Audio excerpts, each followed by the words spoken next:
Ya, ketemu lagi viewers gue dimanapun lu semua. Kayaknya udah mau weekend nih ya. Jadi gue kasih lagi, gue gas lagi nih Speed Lead episode 11 ya. Mungkin beberapa di antara lu tanya, Rit kemarin baru episode 10 sama Bang Halim gitu ya. Nah ini gue sekalian kasih lagi. Gue sih nggak tanggung-tanggung kalau udah ngasih Speed Lead nih. Nah ini spesialnya. Kalau kemarin gue cerita Bang Halim jadi SPVLO, terus jadi FPV lagi gitu ya. Ini lebih spesial lagi guys, karena even di event pertama di international meeting itu ini sahabat gue juga Bang Anton ya, gue langsung sebut namanya jadi SPV, tapi yang keduanya tuh jadi LO Ibu Menteri Keuangan kita, Ibu Sri Mulyani nih ya. Nah, pengennya gue cerita banyak karena menarik banget. Gue sempat lihat reels yang cukup menarik juga dari postingannya Bu Menteri, tapi gue sapa dulu nih Bang Anton ya. Halo Bang Anton. Halo Bang Farid, selamat sore dari Indonesia. Baik, selamat selamat apa nih kalau di sini ya? Selamat, masih subuh Bang. Masih pagi buta di sini. Tapi gue senengnya nih, ini viewers gue harus tahu ya, lu kalau mau jadi leader tuh harus punya kualitas ini, on time. Bayangin, gue belum masuk Zoom ya, nih abang udah masuk duluan. Terus barusan chat gitu kan. Lihat gue udah standby. Gila, itu keren banget sih. Jadi ini belum ceritanya udah inspiring ya. On time pegang guys. Karena itu ngejaga trust dari apa kualitas leader ini salut banget. Oke, Bang Anton. Sebelum gue panjang lebar, gue senengnya ngulik-ngulik gitu ya. Silakan Bang, gue kasih waktu 1 menit buat intro. Ceritain dong yang namanya Bang Anton Tarigani siapa gitu ya ke viewers gue. Oke Bang ya, 1 menit Oke, untuk intronya apa? Silakan. Selamat sore teman-teman. Perkenalkan nama saya Anton Tarigan, panggil saja Anton. Saat ini bekerja di Kementerian Keuangan, tepatnya di Direktorat Jenderal DJPPR. Fokus pekerjaan kami terkait dengan penyediaan infrastruktur dengan skema KPBU atau di internasional mungkin lebih familiar dengan public-private partnership. Nah, sekilas tentang diri saya, kami kenalan pertama dengan Mas Farid ini di 2018 pada saat jadi supervisor di acara IMF World Bank Annual Meeting. Nah, saat itu terkesan Mas Farid ini sangat katakanlah orangnya sangat rigid gitu, well structure banget gitu. Jadi kalau menstrukturkan jadwal kedatangan delegasi itu benar-benar timetable itu benar-benar plan A, plan B, plan C-nya itu benar-benar terstruktur dengan rapi. Jadi senang bekerja sama dengan Mas Farid. Nah ini saya juga banyak inspirasi dari Mas Farid yang saya jadikan pedoman di kehidupan sehari saya. Nah, kali itu mungkin Mas Farid Wow. perkenalan singkat. Iya, iya, iya. Abang masih ingat aja. Itu antara rigid atau tuntutan pekerjaan ya Bang ya kita ya. Ya, karena sebelum masuk ke inti cerita nih Abang akan ceritakan ya. Itu saya masih ingat di momen-momen itu 2018 kita harus bangun sangat pagi dan Betul. istirahat sangat malam ya. Jadi nggak tahu tuh itu kapan istirahat, kapan pulang ya Bang ya. Tapi memorable banget di saat itu 1 minggu padat sekali Bang ya. Dan saya salutnya Abang ini kemarin bersedia lagi menjadi bagian dari tim yang sangat hebat di G20 ya Bang ya. Sekali lagi perannya kemarin lebih menantang lagi jadi LO Ibu Menteri Keuangan ya. Oke deh, gue masuk dulu ke inti cerita. Mungkin nanti abangnya akan spill sedikit atau kita bisa gas nanti di follow up gue gitu ya. Bang, kita coba masuk ke sesi intinya ya. Begitu nanti gue bilang speed Siap. lead ala Bang Anton, waktunya abang bisa lihat, nanti langsung silakan dimulai. Gitu ya Bang? Oke, speed lead ala Bang Anton. Uh, Menurut saya, leadership itu adalah mengerjakan sesuatu hal yang menjadi tanggung jawab kita. Tidak ada tanggung jawab yang terlalu kecil. Jadi kita harus mengerjakan apapun yang dipertanggungjawabkan, tanggung jawab apapun yang diberikan kepada kita dengan sebaik-baiknya. Nah, belajar dari pengalaman kami pada waktu menjadi LO, LO itu mungkin kesannya katakanlah small part gitu dari suatu very very big event gitu. Tapi small part ini kadang-kadang memiliki peran yang sangat krusial gitu. Jadi kalau kita mendampingi delegasi, LO adalah wajah pertama yang ditemui oleh delegasi. Cerminan suatu negara adalah LO-nya. Kalau mereka terkesan, maka sepanjang event itu mereka akan katakanlah, oh merasa bahwa mereka dilayani dengan baik. Nah, beda halnya kalau katakanlah kita mendampingi delegasi dari internal sendiri. Ini uh, benar, jujur, pengalaman juga bagi saya bahwa kadang-kadang detailnya itu harus lebih detail. Kadang-kadang sebagai LO itu kita kadang-kadang dituntut bangun pagi-pagi sekali, benar yang mau ceritakan, kadang-kadang kita bangun 3.30 atau jam 4 pagi, mungkin tidurnya juga hampir dini hari jam 2 gitu. Tapi itu sesuatu yang harus kita kerjakan, tanggung jawab yang harus kita berikan.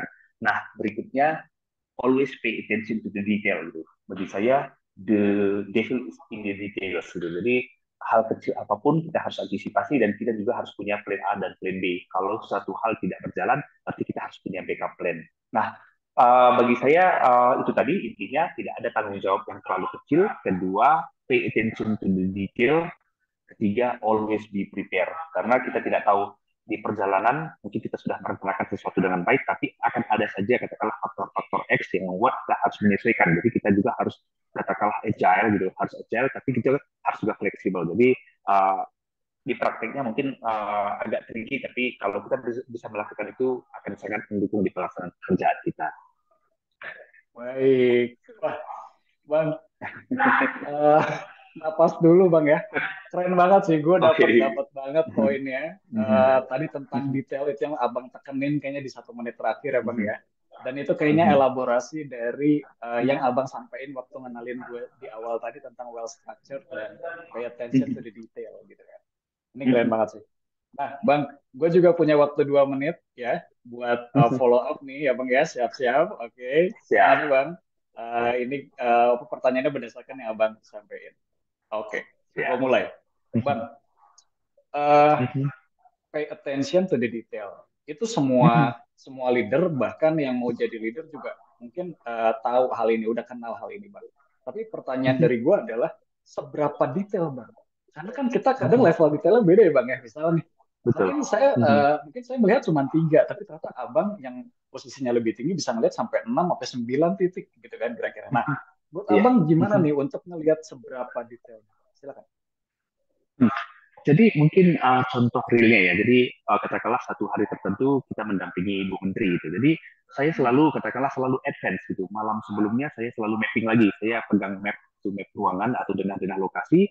Kira-kira pergerakan Ibu ada berapa meeting, lokasi meetingnya mana saja, rute tercepatnya mana. Kadang-kadang mungkin hal kecil, musola di mana, toilet di mana itu saya perhatikan detail gitu. Nah berikutnya terkait dengan kantor part, beliau akan bertemu dengan siapa. Jadi secara brief saya hafalin instansinya mana, terus pihak yang akan datang siapa, agendanya apa gitu. Jadi just in case misalnya Oke, ditanyakan, walaupun mungkin beliau juga biasanya sudah prepare sendiri, oke. tapi just in case ditanyakan kita sudah harus come up dengan satu jawaban yang ringkas Siap, gitu. Jadi siap. hal-hal seperti itu. Oke, Bang. Nah berikutnya terkait dengan hal-hal small details lagi. Jadi kalau kemarin sebagai LO Mas, jadi katakanlah waktu menyiapkan kendaraan gitu ya. Jadi saya pay attention. Biasanya misalnya beliau itu ada nggak preferensi tertentu yang beliau tidak suka, misalnya aroma Ah, parfum tertentu, misalnya iya, kedua, iya, terus iya. ada nggak katakanlah mandatory items yang harus ada, misalnya katakanlah sanitizer ataupun tisu Oke, ataupun misalnya oke. minuman gitu. Jadi karena kemarin konteksnya kita sebagai hospitality gitu ya, jadi saya prepare dari sisi hospitality-nya gitu. Tapi kalau misalnya dari sisi kita terlibat dari sisi substansi, mungkin konteksnya terkait dengan substansi rapatnya. Tapi kalau dari hospitality mungkin terkait Hmm, kelengkapannya gitu. Detail-detail hal hmm. seperti itu Mas Farid. Baik, dapat banget, Bang. Jadi kalau gua boleh rangkum ya dari contoh-contoh real yang Abang baru ngerasain kemarin ya, nemenin Bu Menteri nih ya sebagai LO. Sebenarnya kalau ada pertanyaan mungkin dari viewers gua gitu ya setelah ini, Red, seberapa detail yang harus diperhatikan? Karena kan detail banyak, biasanya kan kayak gitu bang ya. Betul. Tapi gua dapet tadi poinnya dari abang, main aja 5W1H-nya gitu ya. Tadi Betul. Iya. apanya harus tahu, ya kan? Meeting-meeting Betul. apa ya Betul. bang ya? Contohnya itu Betul. Betul. siapa, ini sama siapa aja gitu ya bang ya. Terus Betul. geraknya dari mana ke mana? Berarti ini where-nya kan ya Betul. bang ya. Dan pastinya Betul. waktunya dong gitu ya Bang ya, when ya. Jadi Betul. geraknya kapan, jam berapanya, menit Betul. berapanya itu mungkin harus tahu Betul. dan sekali lagi harus tahu why gitu kan.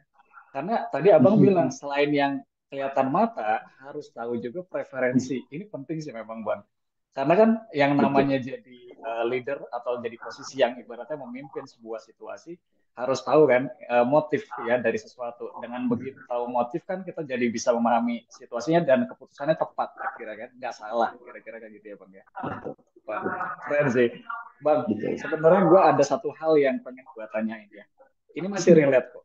Jadi abang kan dua posisi nih, SPV ya, Supervisor Liaison Officer di 2018 dan di 2022 ya bang ya kemarin ya.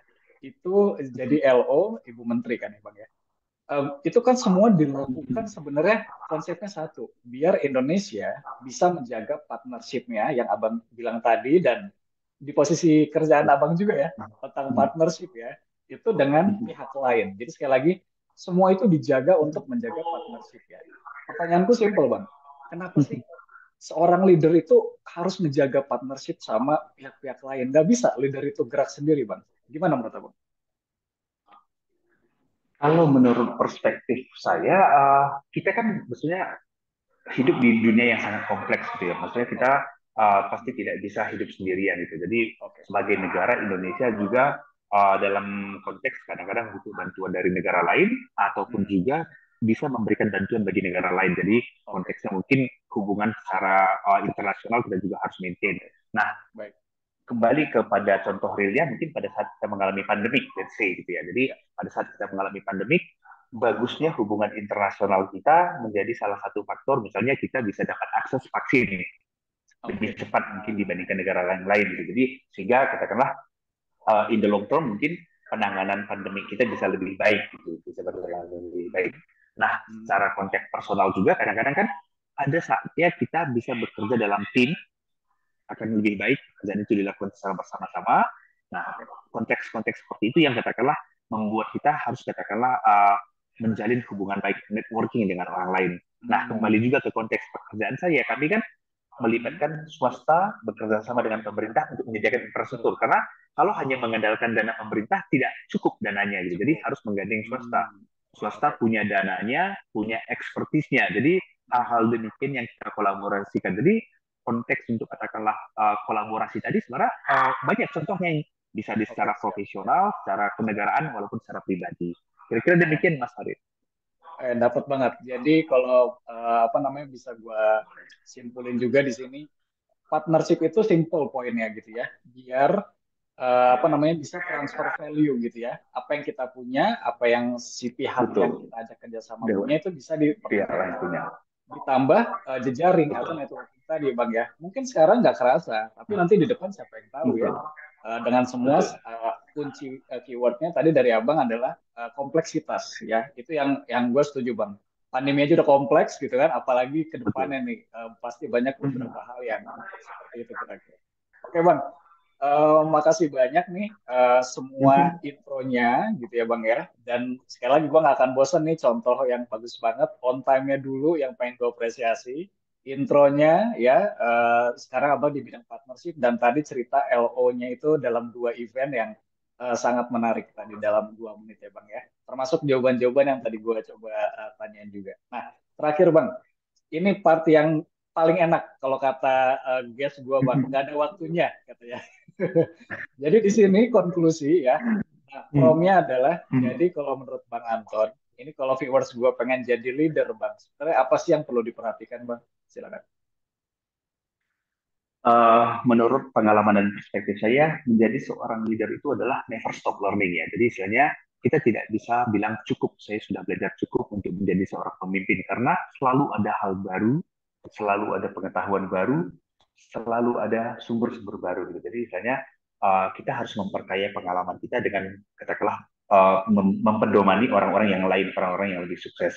Nah, kalau kemarin, kenapa kadang-kadang ada orang bertanya, kenapa sih tertarik menjadi LO gitu? Karena sudah beberapa kali event saya ikut terlibat. Karena saya bilang, begitu di lingkungan yang sangat kompetitif gitu, saya merasa tertantang. Itu satu. Kedua, dekat dengan orang-orang top di dunia ya, katakanlah dengan Ibu Menteri ataupun di forum itu mungkin hadir pemimpin-pemimpin negara lain itu memberi motivasi.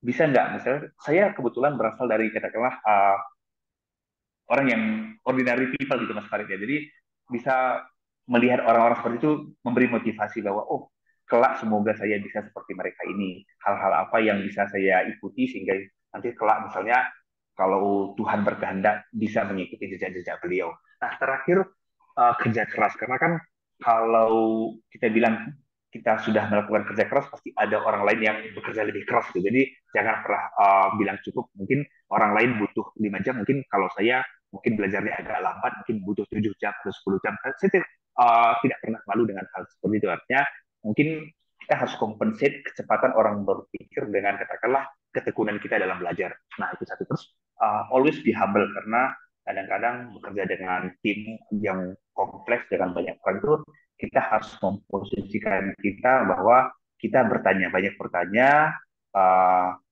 tidak bisa katakanlah harus menonjol sendiri karena ini kan kerja tim gitu. Terus terakhir, persistence. Pengalaman waktu itu kemarin mencoba beberapa kali beasiswa, saya terinspirasi dari Mas Farid bahwa ya keep trying gitu. Mungkin belum sekarang, tapi mungkin siapa tahu kesempatan berikutnya Tuhan berkehendak sehingga jalannya dipermudah dan diperlancar. Jadi tiga itu mungkin Bang Farid, konsisten, persisten, sama yang tadi be humble. Barangkali demikian Bang Farid, mungkin sedikit sharing dari saya. Siap. Aduh, banyak banget memang dagingnya dari Bang Anton yang sampai ini gitu ya. Jadi kalau apa namanya gue boleh sampaikan terakhir, kalau mau jadi leader yang pertama dipegang itu adalah terus belajar gitu kan. Karena kalau nggak belajar tuh nggak punya apa-apa juga bingung gimana mimpin Hmm. situasinya gitu ya Bang ya. Yang kedua nggak cuma Hmm. belajar, harus siap kerja keras. Ya tadi kata Abang ya kan. Hmm. Karena situasinya bergerak terus, dinamis. Nah kita juga harus Hmm. gerak gitu kan. Memang harus mungkin Hmm. apa yang perlu bisa ditambal atau yang diinvestasikan itu harus memang pas gitu kan. Kalau memang pengen jadi leader Hmm. yang mumpuni. Yang terakhir, kalau berhasil mencapai hal-hal yang setelah dipelajari dan dilakukan, jangan gimana-gimana, jangan tinggi hati, tapi tetap humble gitu Bang ya. Tetap bertanya dan yang lainnya, kira-kira seperti itu. Makasih banyak Bang Anton ya. Di episode 11 ini saya sangat menghargai waktunya dan jawaban-jawabannya, ceritanya ini pengennya ngobrol lebih panjang, tapi ya saya udah janji sama viewers saya nggak lama-lama ya. Ininya, podcastnya bisa dibilang ya.